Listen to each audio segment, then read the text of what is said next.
Okay, Mr. Davis, with your daughter's car.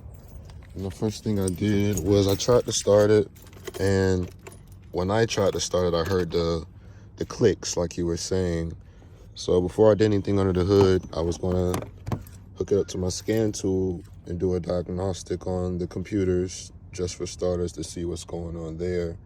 And midway through, I lost connection. I looked back up, look like I have no charge. So we come out and I test the battery voltage with my probe here, sitting at 7.4 volts. Both connectors are tight, as they should be. This battery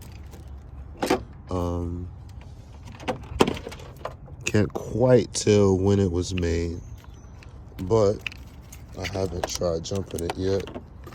So actually, we'll see this together. Got my little jump box here. We'll see if your issue is really just a battery issue, man. Or we'll see if it's more than just the battery, but I'm getting good signal here. We gotta start. So it's looking like this cold weather we've been having may have killed your battery. We're gonna do an alternator check. Should be sitting around 13, 14. I forgot. I just unhooked the knee rehook. My probe up. All right, got good connection. 14 volts.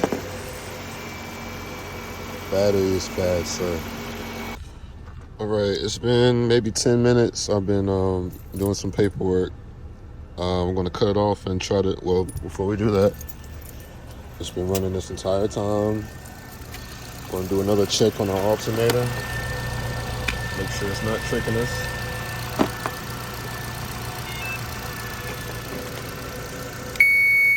$14.3, beautiful. I'll leave that on. All right, we're gonna try to do a few startups.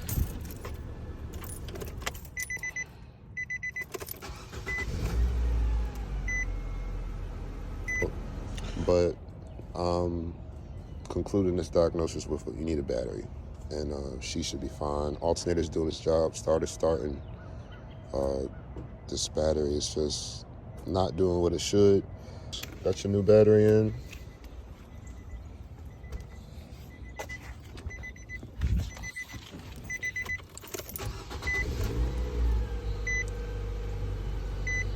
No issues starting now.